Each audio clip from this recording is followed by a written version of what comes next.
amazing this week. Happy March. I hope it's been off to a great start for you guys. I just wanted to go over a few things. Or if you've seen my community tab, then you will know that I've been talking about this live and topics that I wanted to go over with you guys, and the majority voted for how to protect yourself as a woman during these times. So first things first, if you are new around here, a very warm welcome. I'm Jade and I'm super grateful to have you come join us. I'm super grateful for your subscription and for supporting this channel. I hope you find a child-free community for yourselves, and I hope you find a home away from a home, or whatever it is that you want to call it.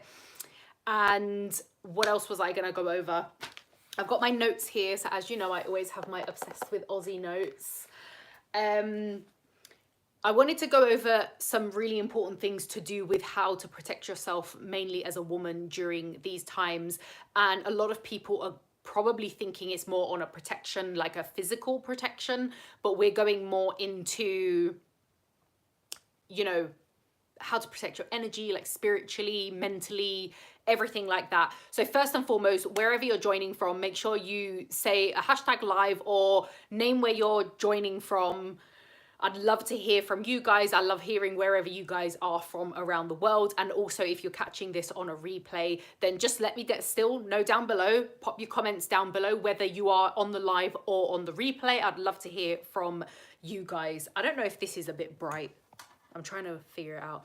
It's getting a lot lighter now. Have you noticed the weather's really changing? It's a lot lighter for a lot longer, both in the morning and in the evenings as well. So I love this time of year specifically for that reason. And of course, it's closer to my birthday as well. So I get so excited around this time of year. Oh my God, Julie from New York. I love look at my top. How weird. I don't know if you're saying because of my top or because you're from New York, but either way, live from Yukon. I don't know if I'm pronouncing that properly, so please correct me if I am not saying it correctly. Last month, I was actually in New York for Broadway. I absolutely had a blast. It was like one of the best holidays I've ever had.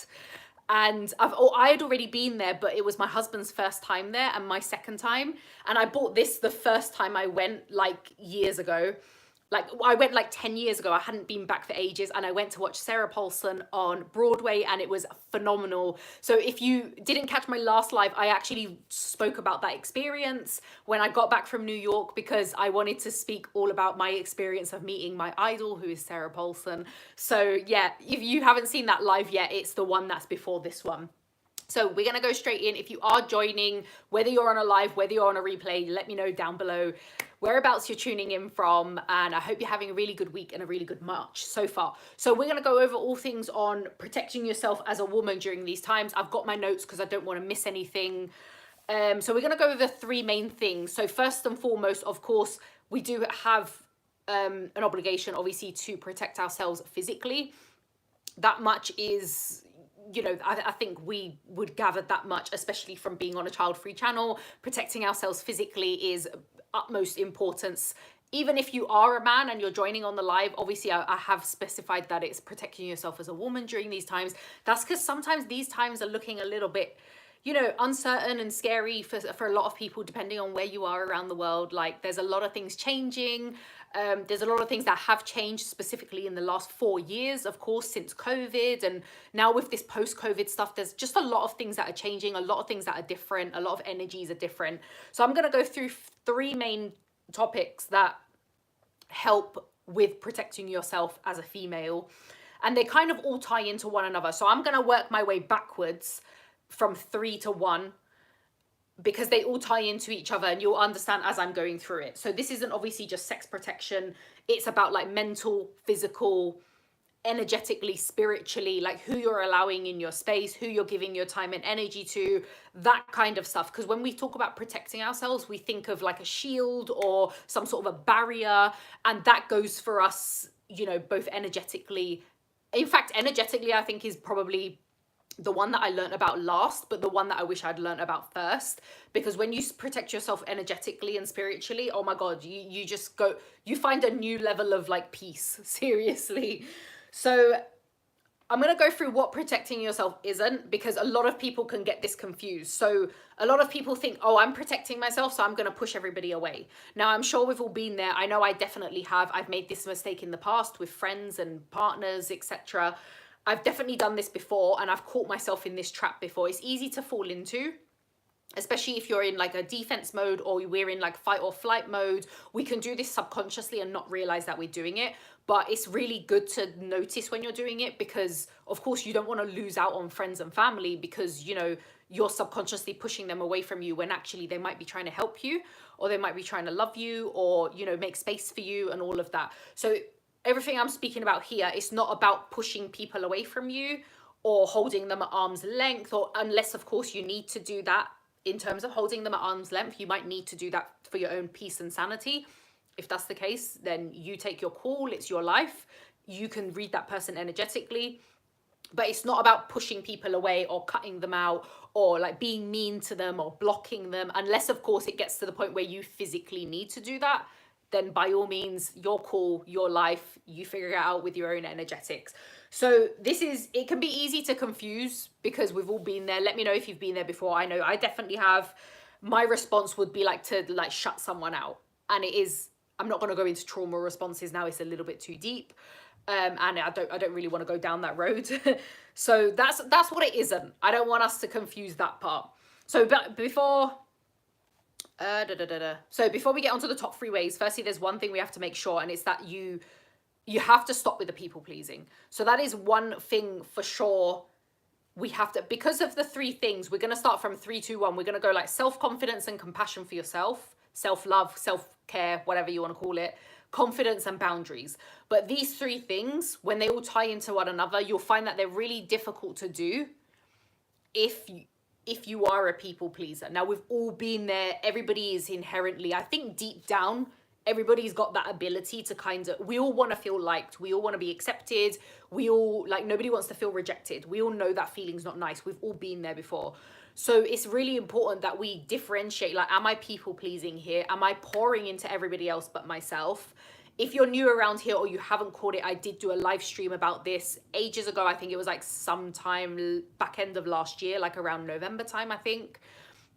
I did how to free yourself from the societal pressures and people pleasing. Because if you're trying to love yourself and do things for yourself, and you are a chronic people pleaser, then you're going to find that disconnect where you're going to find it a little bit difficult to differentiate, like, oh, am I being guilty? I'm not giving myself enough of myself to these people or whoever it is, like whether it's your friends, your family, your partner, etc. So if you are a people pleaser, then that we work on that first in terms of how to free yourself from those shackles. And then the first most important thing to start on is that self-love and that self-care. So I've been through this prior, I've always touched up on it, I think, in a few videos. So self-love, self-care. Let me know what you guys do for your self-love and your self-care routine. Everybody's is absolutely different. A lot of people are like, oh, you know, it's doing my nails or doing my makeup, having a bath, or, you know, putting a face mask on. And these things are absolutely great. 100% they work. Energetically, they make you feel good. Obviously, how can it not make you feel good? Do you know what I'm saying? But what else are we doing for self-love? Like, are we working on ourselves deeply and energetically, trying to really figure ourselves out, if that makes sense? And by the way, I want to make sure that you guys understand this is not from a disempowered state. This is not like, oh, I need fixing. I never ever want anybody to look at self-care or self-love from a form of like, I'm trying to fix myself, because you're not broken. It's all about like elevation and empowerment. I don't really like the word empowerment, but it is what it is, and it is the word that I need for this specific explanation. So it's not just bubble baths and face masks. It's kind of how you talk about yourself, how you think about yourself. Be observant of your thoughts. Like, what are you saying to yourself? Like, it's really easy to do, and I'm going to give you a few examples. It's like when you make a mistake or something and you say, oh my God, I'm like so dumb, right? I know it's innocent, and I know it's easy to just slip and we don't always mean it, but saying stuff like this, your body's listening to you. So whatever it is that you're saying, whether it's in jest or whether it's a joke or however you're saying it, your body's listening to everything that you're saying, and your body's responding to that. So even if you're saying it as a joke, like, oh my God, I'm like so thick, or I'm so dumb, and like, oh my God, I look so ugly today. Like even stuff like that, it doesn't matter. Be wary of like what you're saying about yourself, especially around other people as well, because a lot of other people, they will try and, depending on their motive and who they are and what they're like, they'll potentially can use that against you, and it can put you in quite a vulnerable spot. Because if they really want to go to town and make your life hell, they probably could. And unfortunately, there are people like that out there. I don't want to kind of highlight the negatives that people have, but people can be like that. So if they can see that you're not very confident in yourself, or you're talking about yourself badly, not everyone's going to be like, oh my God, don't say that about you, don't be so silly. Some people will take it to town and be like, and try and manipulate and use that against you. So it's more about the, you know, the behaviors you're enabling. So stuff that you're doing day to day, like, are you caring for yourself? How do you care for yourself? You know, it can be simple things like, you know, are you drinking enough water? Like, what kind of nutrients are you putting in your body? You know, do you spend time in fresh air if you can? Like, do you spend time in nature if you can? Or anything that kind of helps you and helps your mindset. So for example, for me, I like long walks. I don't necessarily like nature per se, but I love long walks because I love being out in the fresh air and the sunshine. Even if it's cold outside, I want to be out in the sun. I want the sunshine on my skin because I know that makes me feel better. So these are the stuff that I do. I'm like, no, I need 5-10 minutes to go for a walk because that's self-care for me, and I'm putting myself first in that sense. So if you're obviously everybody's lifestyles are different, so if you're able to do that, then that's great. But if you're not able to do that every single day, like down to a T, then don't worry too much about it, because there's loads of other ways in which you can include that into your life. Not everybody likes movement, and not everybody does movement as a form of self-care. So everybody has their own way of doing things. So let me know down below some of the stuff that you guys do. What makes you feel good? What are you doing for self-care? You know, how do you speak to yourself? You know, when you look at yourself in a mirror, do you feel, I'm not saying this is vain, by the way, but do you feel good about yourself? You know, how do you feel about who you are? Because on an energetic level, like I said before, if you're around someone who's your best, how can I say it? Their best intentions, they don't have the best intentions at heart for you, they could potentially use that against you and be mean about it, because some people are mean. But yeah, so it's more about doing things for you. You know, when was the last time you actually did something for you, specifically for you? Like whether it's buy yourself something new, make yourself a nice meal, take yourself out to the movies or for a drink, or, you know, something specifically just for you, because this self-love and this self-compassion is then going to lead us on to the next point. So the next point, that then gives us confidence. So if you notice, when you're really paying attention to yourself, and I don't mean this in a narcissistic way, I mean it in a kind of like, you have to love yourself first, because as the saying goes, you can't pour from an empty cup, right? So if you're constantly pouring into everybody else, it's just self-neglect, especially if it's people who don't appreciate you or don't appreciate your time, your energy, or your efforts. Then that can be highly frustrating as well, because not only are you pouring into somebody else, but you're pouring into somebody else who doesn't even give a shit about you, or who, you know, isn't nice to you, for example. So then if you're constantly doing good things for yourself and you're making yourself feel good, whether that's what you're saying or thinking, or, you know, whether you're going to the gym or swimming or walking, whatever it is that you do, it doesn't have to be anything extravagant. That then leads us on to the second point, which then gives us more confidence. So now we're more confident because you show up for yourself. When you show up for yourself, you feel better about yourself. Therefore, you're usually more confident. Now, I'm not saying every single day is perfect, because it isn't. Trust me, I've been ugly crying the last couple of weeks when there was a full moon and everything was cray-cray and all the energies. I've got a very, very packed 12th house on my birth chart. So I'm very intuitive and very sensitive to energies. So as soon as there's a little bit something going on, like planets moving around or there's a full moon, I can feel like really down in the dumps.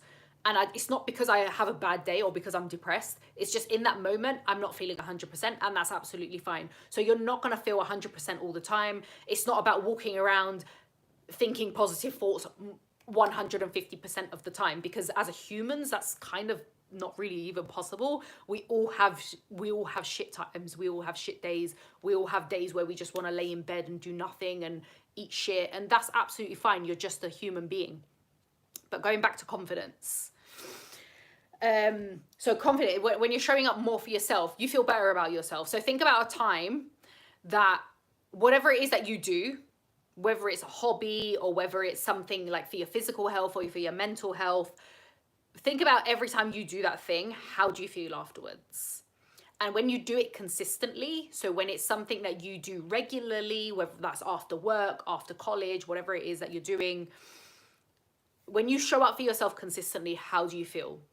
You feel amazing, right? You literally feel like, oh my God, I'm so glad I did that. I told myself that I would, I don't know, go for a walk for 10 minutes every day, and I went and did it. Or if you want to just go, oh, I'm going to try and do a walk like 2 times in this week, or 3, and then make it 3 and then make it 4, whatever it is for your lifestyle, as long as it's applicable for your day-to-day life and to go around your work situation and stuff like that, then you'll realize that, oh, I'm showing up for myself. I feel so much better about myself because, you know, I said I would do this and I did it. So I'm just going to stop and catch up with some comments first. So I just joined. Sorry if my answer is weird, that's fine. I used to be selfless and accommodate others because that's how I was brought up. Now in my early 30s, I am constantly doing what I want to do. That is amazing. And no need to apologize at all. That is not weird. That's where so many women are these days, because it's drilled into us from birth, from when we're children, that in order to be successful and to be, you know, perfect, we have to be of service to others at all times. Now, I'm not saying don't ever be of service to anyone or don't ever do anything nice for anyone ever again. It's more a case of just make sure you're not pouring absolutely every single ounce of you into somebody else, because this eventually leads to fatigue and for like mental exhaustion, burnout, because you've done so much for other people. You've got nothing left for yourself. And then you feel shit because you haven't done something for you, because you've put somebody else's needs first. But that's not your fault as a human. That's simply just society telling women constantly that they need to be of service to somebody else. Otherwise you're selfish. And you know, that's why so many women come to me like all the time and they're like, oh, but I feel so guilty like when I do this or when I sit down for 5 minutes. This is people without kids as well. So imagine, like, we're child free here. Imagine how parents feel. And I'm going to specifically say mothers, because we all know that they do majority of the work. Can you imagine their guilt? This is why there's such a thing as mum guilt, because they are literally, because women already are made to feel guilty about putting themselves first. Imagine when they have to do something for themselves and they've got a kid and society's like, your kids should come first. And, you know, we all know society is judgmental regardless whether we have kids or whether we don't have kids. So, you know, it's kind of like a lost battle. This is why you should just do whatever makes you happy, because honestly, society is going to have something to say about you anyway. And I was just filming Sunday's video yesterday, and that's what I mentioned in that as well. So that's a little sneak peek into that. Still, you're Alicia, you're still respectful to others, but you prioritize your needs and wants. Of course, you can still do it by being respectful. Like I said right at the beginning of the live, it's not about pushing people away and cutting people out or blocking them. I mean, unless you need to do that. It's a case of like, do you know what? I'm just going to focus on myself for now. I just need a little bit of me time. And that's absolutely fine. I live with my husband, and sometimes I just sit upstairs all day by myself. And I say to him, you know what? I just need to sit by myself all day. I just want to scroll through my phone, or I just want to write some notes down in my journal. You know, it's nothing personal. I just don't want to talk to someone. I don't want to entertain anybody else. And that's absolutely fine. You know, this is what gives us confidence. So let's go back to confidence. Guess what helps with it is when you're loving and obviously caring for yourself. Because people always think confidence like when I was much younger, I used to think like, oh, when I'm 30 or when I'm 35 or when I'm 40 or whatever, I'm just going to wake up one day and just be confident. I used to think it was like, it's a destination. You're just going to like arrive there one day. But it's the stuff that we do now, as in whatever age you are now, it doesn't matter, by the way, because it's kind of like an ongoing thing. We always need to work on it. There's always situations and scenarios that happen through life which might knock our confidence a little bit. I know that always happens to me, like with my racing, with jobs, stuff like that. There'll be like, I'll make a mistake and then I'll be like, oh, I shouldn't have done that. Oh shit. Like, and then, you know, your confidence is knocked a little bit because you think to yourself, oh, I made a mistake. What did I do wrong? I must have looked stupid. What's everyone going to think of me? And it's not that there's anything wrong with you. You're just a human being.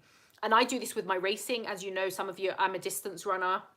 If I have a race and I don't get the time I want, and I've trained really hard for it, it really knocks my confidence, because I'm kind of like, oh, what did I do wrong? You know, I thought I trained really well for this, and I thought I was being quite smart with my training, and, you know, what went wrong? And then that's why you reevaluate. And that's just one example. So whatever example it is where you've maybe had a bit of a knock in confidence, it could be maybe you were dating someone and it didn't work out, or that person dumped you for whichever reason.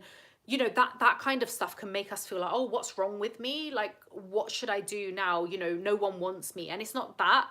It's just that situation or person or job or hobby or whatever, just it wasn't the right situation and something went wrong, and that's absolutely fine. It's going to happen through life, like time and time again.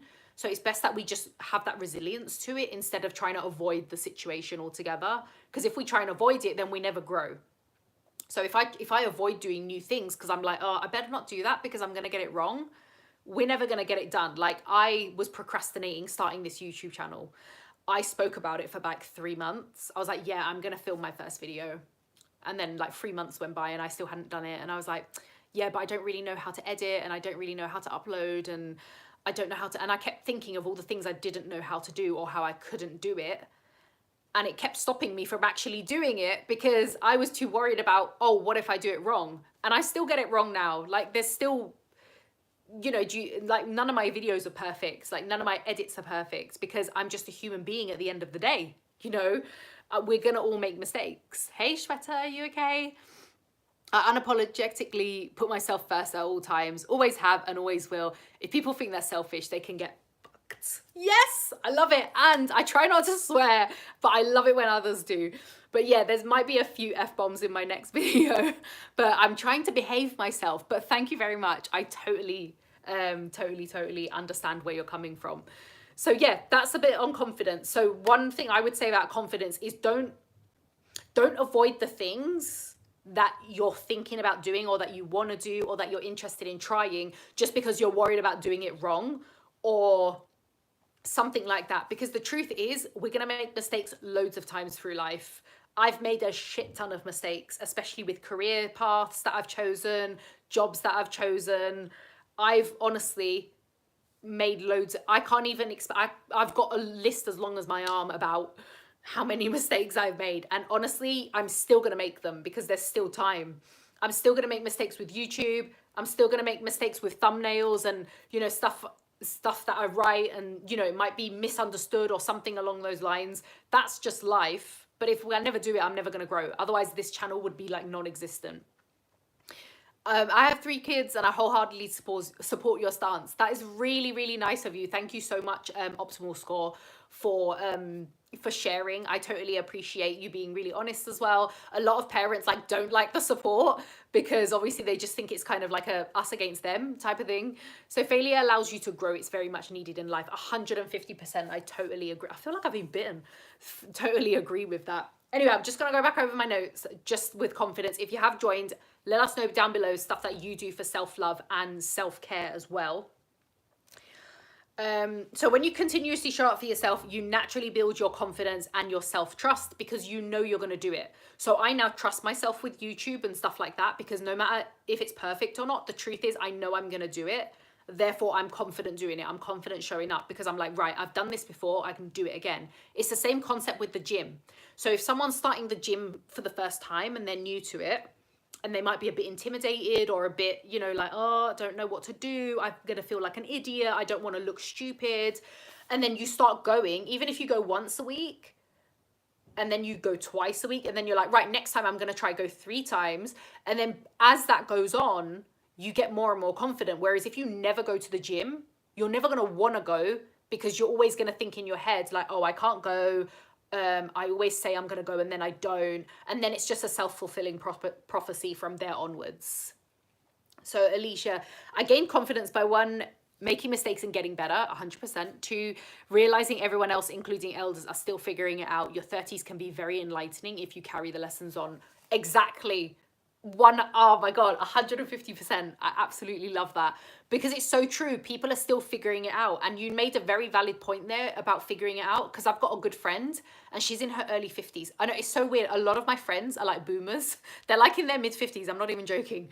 So I've got a friend who's in her early 50s. She's such a lovely person. And just the other day, even I was having a little mini like moment of self-doubt, and I was like, oh my God, I was like, I feel really like I've made so many mistakes with this and this thing. I don't want to go into what it was, but I was like, I feel really dumb about it. And I was just, I know that she's not going to judge me, so I can just say anything to her.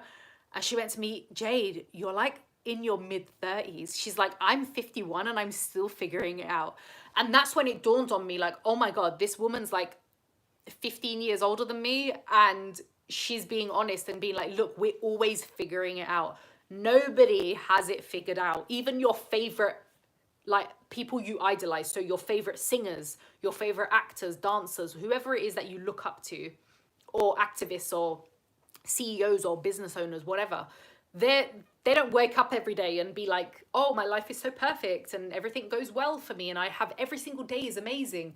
You know, it's all unicorns and rainbows. That's not it. Like, I look up to Sarah Paulson, but I'm pretty sure she wakes up every other day and might feel shit. She might cry. I don't know. You know what I'm saying? And then it just reminds me there are other people out there, no matter how much money they have or how popular they are or how pretty they are or how handsome they are. You don't know what's going on in their heads. You don't know. Like, look at Taylor Swift, billionaire. We don't know what's going on in her head. We don't know. Just saying. She's great though.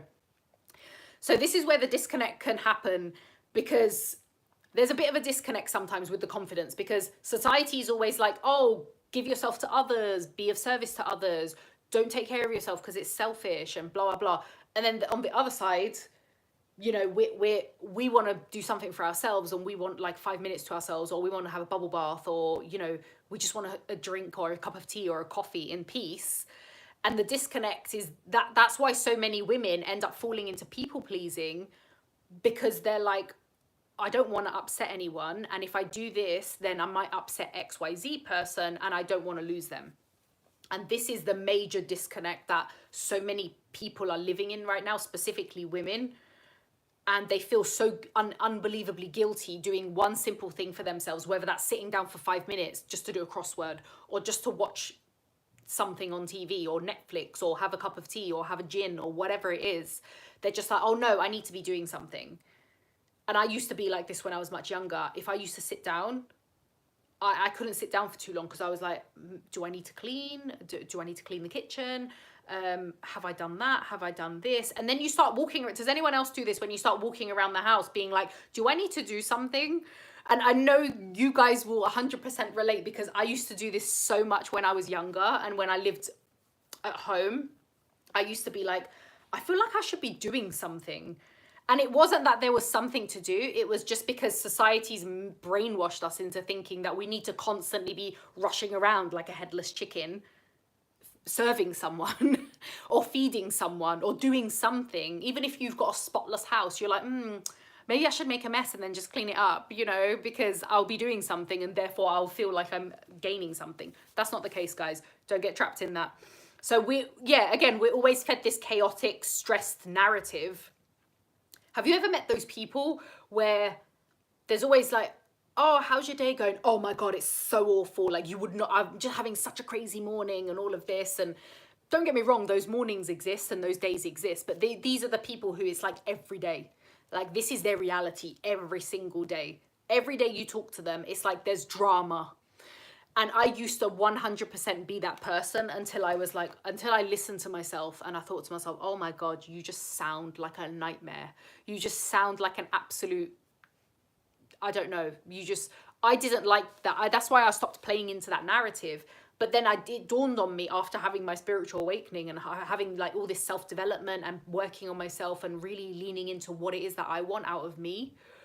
I was then under the impression like, oh my God, I don't like that narrative. That's the narrative that's pushed on me. That's the narrative that's pushed on us so that we think we're successful or that we're doing something along those lines. Because I used to think, oh, if I have a stressful day at work or if there's drama, then I'm doing something right because that's the way it should be. But that's not it. If it feels wrong for you instinctively and energetically, that's not good. It's not for you. And that always felt wrong, but I kind of felt like at the same time there was that disconnect because society's like, oh no, you're a woman, you're chaotic, remember? You're emotional, you're irrational. Like, all of this shit that we're fed about how we should be is a load of shit. That's not how we should be. You should be exactly however you want to be. you know, we're also told that if we care and prioritize ourselves, we're called selfish and vain. So I've written that as a note, especially the vain part, because another thing you might find is that if you say, for example, you made an effort to like start going to the gym or to start eating healthier or to start going to Pilates or yoga or something along those lines, or I don't know, you might start wearing different makeup, for example, or you might start making an effort with like a different outfit, or you might buy different clothes. And some people will be a bit like, what's she doing? Like, bit vain. And it's not because you're vain, it's just because that person only associates with like the past version of you. So if you change, and what I mean by change is like improve, if you like improve and elevate and you start working on yourself more and you start feeling more confident, other people around you who benefited from the old version of you, they're going to start getting pissed off. And they're going to start trying to put doubt in your minds. Now you might come across those people as well who praise you, and they're like, oh my God, I love this new version of you. I love the fact that you're confident. They'll praise you. They'll be like, oh my God, you look amazing in that outfit. You look so hot. Those people, keep them around. They are amazing and they are in your corner. If people aren't cheering for you or clapping for you, ask yourself what they're doing with you and what you're doing with them, because I spent too long around those kind of people, and I because I didn't want to lose them, I would dim myself around them. So then I would come back down and then start hiding and then start wearing clothes that actually I didn't really want to wear, but I was like, oh, I better not wear that because such and such person thought it was too revealing or too this or too that. And actually it was just because they were trying to like keep you down. They're trying to keep you down on their level because they benefit from you if you're not as confident, because they like that past version of you. When I realized all of this, I was like, oh my God. And then you start thinking of all the people who have done it to you. Now, I'm not saying you should sit here now and count off all the people who have done this to you and then start texting them and being like, right, not in a relationship with you anymore.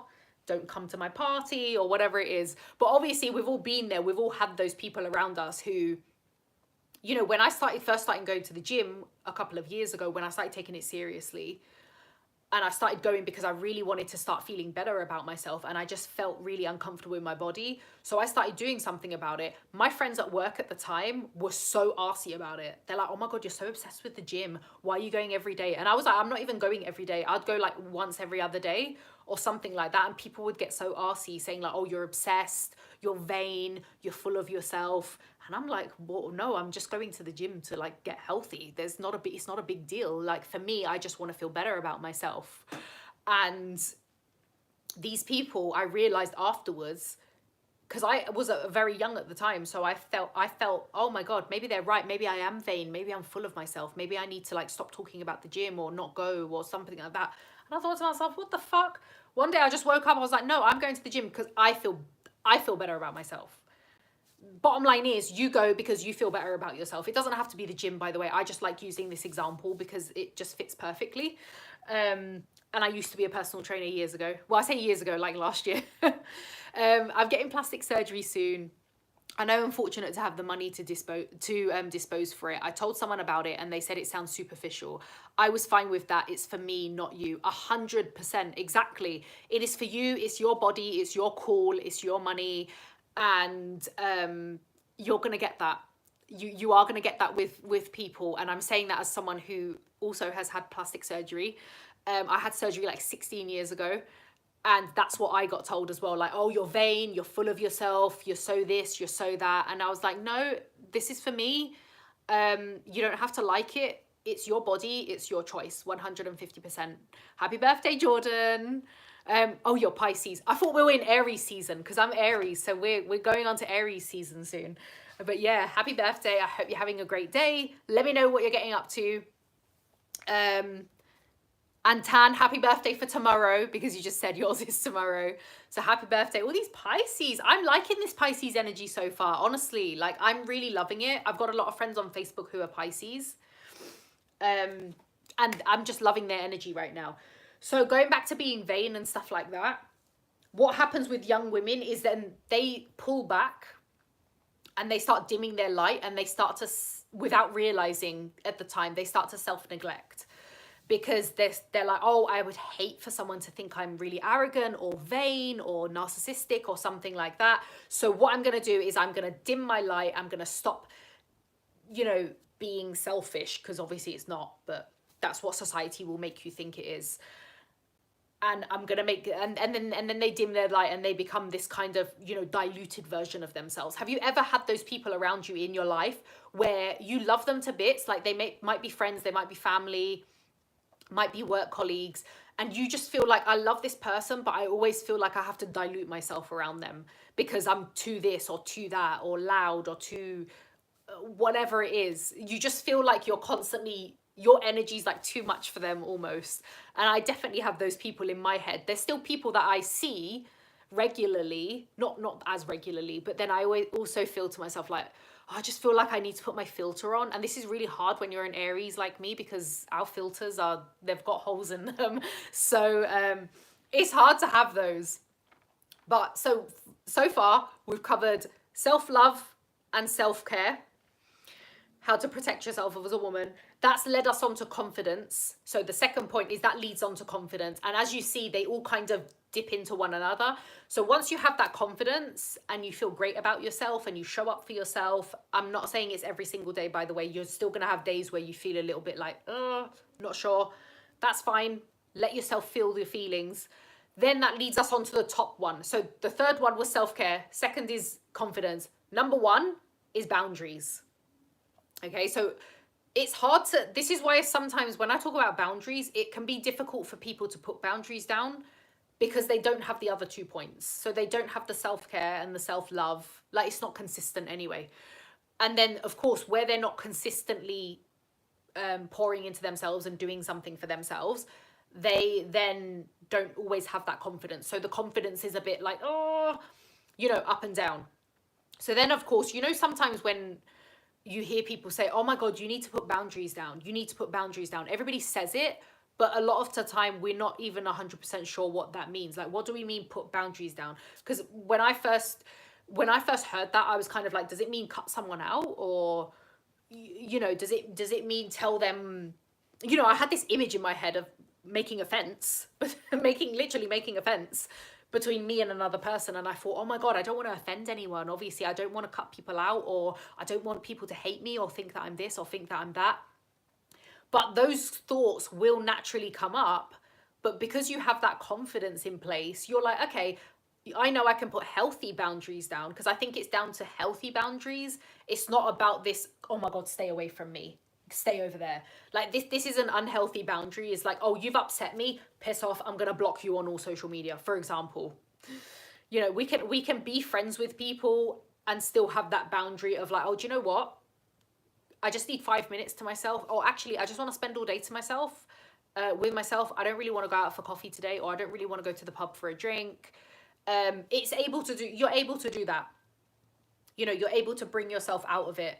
Because, you've all had those invites somewhere where you felt bad about saying no, but you've not really wanted to go. I know for sure so many people just feel like when they get an invite somewhere, it's like, oh, I don't want to say no, but I really don't want to go. That's just a prime example. You don't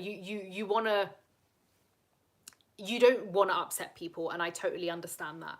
And society will make you think that you're upsetting people when actually you're just like, no, it's just a boundary. And also it can be with like how people treat you. So it could be something like, sometimes when you're friends with someone, for example, you think of a friend that you have right now, if you can make a joke with that person, how you can talk to them, if you can swear around them, you know their level of kind of how you can talk with them. So how I speak with my friend, the 51-year-old that I was talking about, who I'm really, really good friends with, we speak every day. So we speak and we like swear a lot to each other, not at each other, but we like swear a lot in our conversations. You should hear some of the voice notes we leave one another. It's actually hilarious. But I know that I can only really do that with her. I know for sure that if I say something like if I drop the F-bomb or whatever, like, she's not going to get upset. Whereas if I go around someone else, even though they're my friend, I might be like, oh, this person might get offended, so I might not swear as much. Or you know, this person's made their boundary clear to me, so I'm not going to disrespect their boundary, for example. And I don't want to disrespect somebody else's because I don't want anyone disrespecting mine. So that can be another example of a boundary. Or if somebody's like always taking advantage of you, so they always want you to be available to them, you know, like you need to be on the other side of the phone, or you need to go and like drop them off somewhere, or give them a lift somewhere, or do a favor for them, or like lend them money, or something of those sorts, but they're never available for you. So that's another example of like a boundary being crossed, because then you're letting that person basically use you, take advantage of you, and it's not reciprocated. So the energy is not reciprocated at all. And I definitely used to be that person who I was like, why am I always available for someone else? And I'm always there for that person when they break up with their partner or when they're having a shit day. And then suddenly when it's me, you're like a ghost. I'm sure we've all been there. Tell me if you've had friends like that in the past. Oh my God, Jordan, you're moving to Miami. That's so cool. I was in Miami last year. It was so amazing. So hot though. Oh my God. Like there's no point putting sunscreen on because it was just dripping off my face. Actually, I did a live stream from Miami. That's on my lives as well. Getting comfortable with upsetting someone to protect yourself is so liberating. 100%. And also it's not even that you're doing it on purpose, because you haven't gone out of your way. You haven't woken up that morning and been like, right, who can I piss off today? You know, it's not like that. It's just, it is liberating and it feels amazing. And it then gives you even more confidence, because you think to yourself, oh, I'm so glad I said something to this person, because now they're not going to do it again to me. And they won't. And when I started sticking up for myself and I stopped hanging around with these people who I was constantly available for them, but they were never available for me, it feels liberating. Like you said, it feels liberating because they don't do it to you again. They don't try it because they know you've put that boundary down. So now that you've got that boundary, they're like, oh shit, like I can't get away with this anymore. I'm not going to try. And then that's fantastic because you are no longer having advantage taken of you, or you're being taken advantage of. I think I said that the wrong way round. If someone respects you, they'll respect your boundaries. If they don't, then they shouldn't be in your life. Yeah, 100%. A lot of people think boundaries are you being mean, and depending on where you are in your life right now, because I know definitely when I was in my 20s, I really struggled with this. I knew I needed boundaries, but I didn't know how to put them in place without pissing someone off or without losing friends. And I was petrified of losing friends at the time, because I thought to myself, well, I would rather have this friend instead of not have this friend. That's how it was, because I was always self-neglecting. I was always talking negatively about myself. I was always like, oh, if you don't have friends, nobody's going to be friends with you. And then, you know, you're going to be a loner for the rest of your life. But honestly, I could count my friends on one hand. Seriously. Like who I would call a friend, and I'd probably have fingers left over. I'm not even joking with you. But I'm not saying that's right or wrong. I'm just saying that's my experience. I could count my friends on one hand and have fingers left over, because I'd rather have like quality over quantity. Whereas when you're much younger, you want loads of friends, you want a big circle, and that's great. If you've got that and you get on well with everyone, fantastic. Go for it. Enjoy it. But for me, like I always had these big circles, and then I just felt really lonely. I was always like, oh, why do I have all these friends, but I don't feel like I have a friend, if that makes sense. I just feel like I have contacts, but not friends, if that makes sense. And that's when I realized I was like, no, you need to really start thinking about like who's a friend here and who's just another person, if that makes sense. Sorry, I'm just gonna have a drink because my throat's so dry. So great self-care leads to a boost in confidence, and that leads to a great ability to set healthy boundaries. So obviously this is all about healthy boundaries. It's not about cutting people out or, you know, pushing people away who are trying to help you or trying to love you or anything like that. So we can do this subconsciously sometimes, but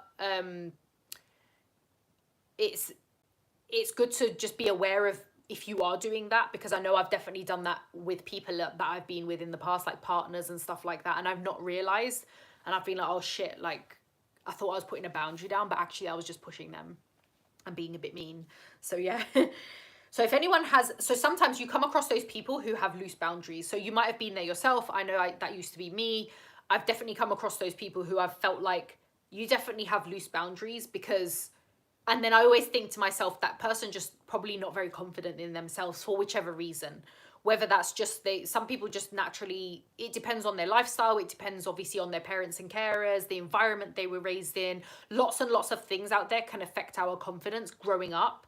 It can even be school. So for me, a lot of my lack of confidence came from school because I had a really hard time in school and I didn't like do very well, and I didn't have very good memories of school. So for me, a lot of my confidence was crushed because of teachers, because of stuff that they would say to me.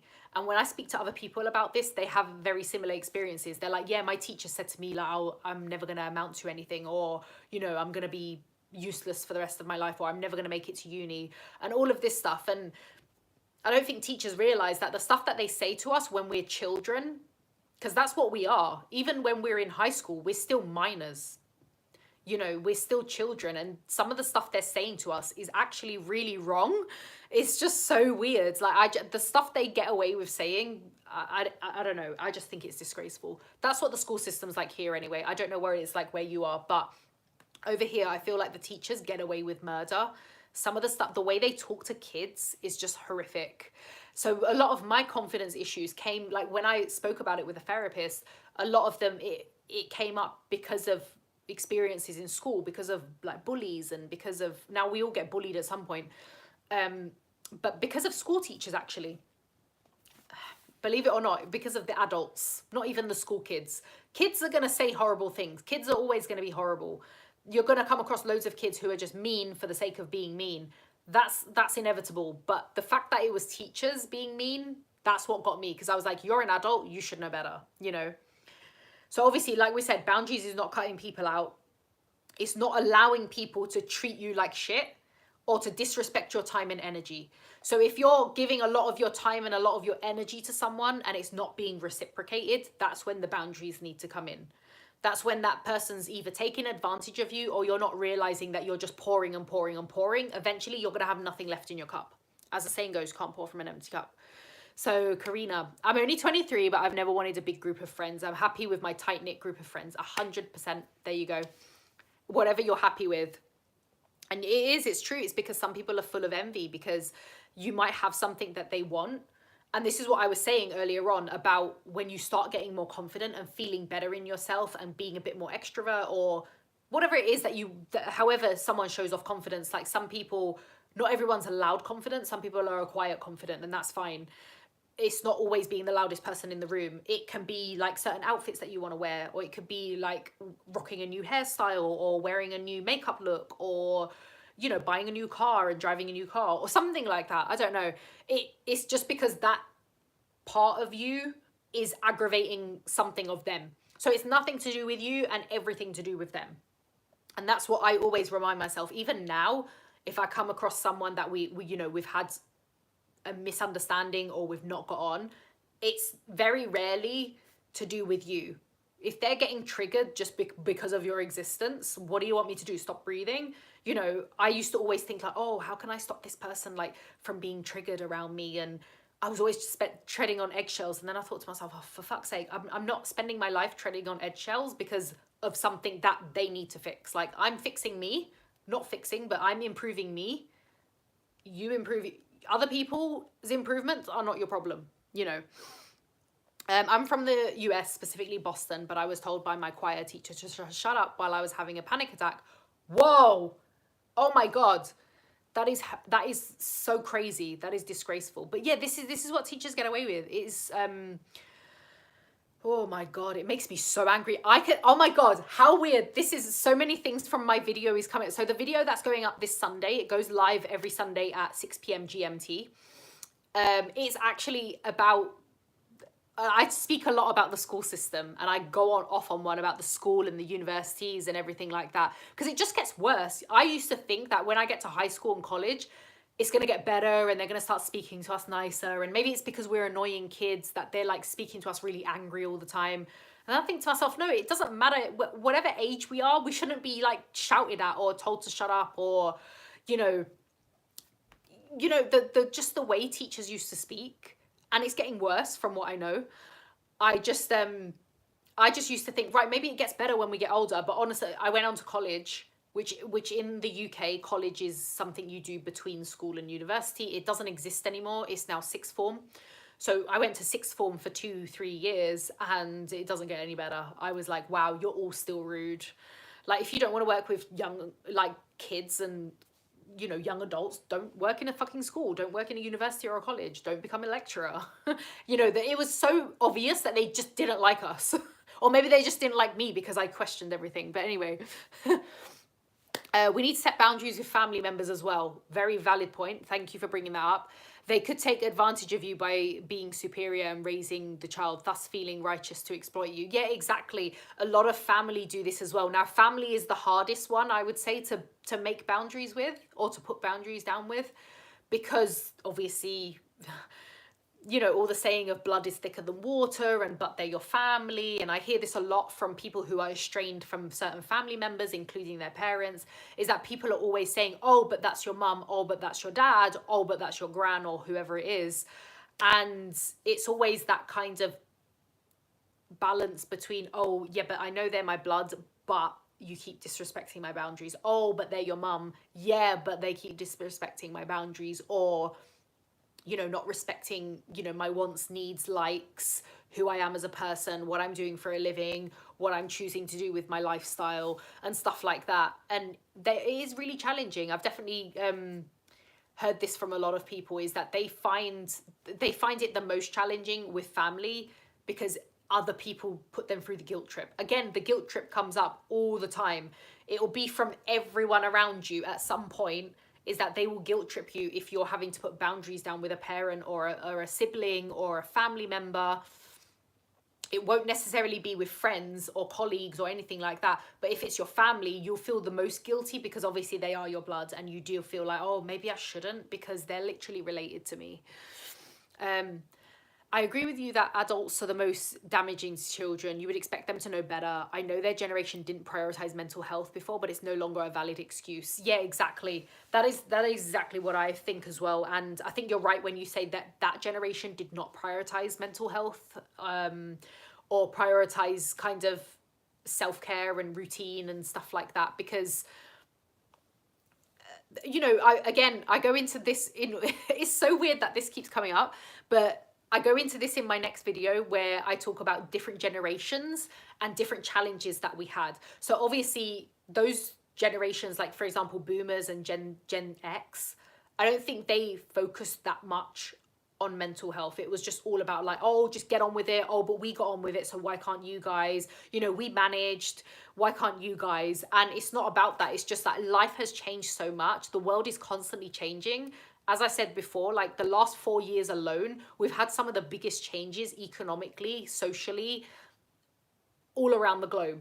And we've all had to cope with that, and we've all had to deal with that. Millennials are having different struggles than Gen Z. Gen Z are going to have different struggles to alphas, etc., etc. And it will just go on and on and on, because we're always being faced with different challenges, different changes in economy, different changes in lifestyle. And, you know, our generations, they tend to prioritize the mental health. But then the older generations, like boomers, they didn't have social media. And then they blame us, and they're like, oh, it's because you're always on social media. And it's like, yeah, but that's because social media is shoved in our faces. You know, so it doesn't matter about whether it's there or not. That's the fact. That's what's happening around us. It's taking over. And AI and all of this stuff, you know, it's taking over, whether we like it or not, whether we interact with it or not, it's there. It's in front of us. So obviously, if we grew up, like I'm a millennial, but if I grew up as a boomer, of course I'm going to be a totally different person. I wouldn't have had a phone. I wouldn't have had, like, you know, social media. I wouldn't have had YouTube. You know, we didn't have all of that stuff. People barely spoke on the phone. you know, people actually phoned your house phone. Does anyone have a house phone anymore? Because I was thinking about this the other day. I was like, oh my God, remember when your friends used to phone your house phone? And then your parents would pick up and be like, oh, it's such and such from school. I used to always think, like, when I'm filling in application forms, and it would be like home phone number. I'm like, what do you mean home phone number? Like, I don't have a fucking phone in the house. It's mine. I'm just going to go back on a few comments. I think I've gone over all my notes now. So Ark mentioned that they know better. People target kids because they know they're vulnerable and can get away with it 100%, because, and that's sick. That's the kind of sick thing about that. Hold on, let me move my phone. That's the kind of sick thing about that, because it is because they're vulnerable and you can get away with it. And a lot of teachers are definitely on a power trip. They do that job because they're on a power trip and because they want the holidays, probably. I had a teacher that were a semi-pedo, oh my God, and put all girls in line and say we'll be ugly while the other ones will be beautiful. Damn. Oh my God. Sorry, can I ask which country that is? Because, wow, there's a lot of countries where that would not be allowed. They'd literally be sacked like on the spot. I'll say that my parents are accepting of the fact that I'm child free, and they're accepting of things that they did, sorry, let me start that again. Accepting of the things that they did, they contributed to me being child free. Things aren't perfect, but they are better. Things are never going to be perfect. So I don't look at perfectionism anymore, because I used to be a perfectionist and it just ruined everything. I never took action on anything because I was like, no, it's not perfect. So yeah, things aren't ever going to be 100% perfect, and that's fine, because perfect is an illusion and it doesn't exist. It's BS. So it's always focus on the improvement. Is it better than last time or last week or last month? Great. If it's better, fantastic. It will just keep improving. It's like on the self-love, the first point that I went across. It's not about fixing yourself to make you perfect. You're not making yourself perfect. Like, I don't go to the gym to make myself perfect. I go to feel better and to ultimately just feel better in my body and myself and to be healthier. It's not because I'm looking for a perfect physique or to look a perfect way. And that's where people kind of get it wrong. Like, oh, I'm not going to go to the gym because I'm not going to get the perfect workout in. It's like, no, perfect workouts don't exist. You either work out or you don't, or you either go for a walk or you don't. There's no such thing as like the perfect walk. Like, one of my friends was like, oh, I can't walk anymore because it's always raining. And I was like, no, it's not always raining. On the days it's raining, we can do something else. On the days it's not raining, go for a walk.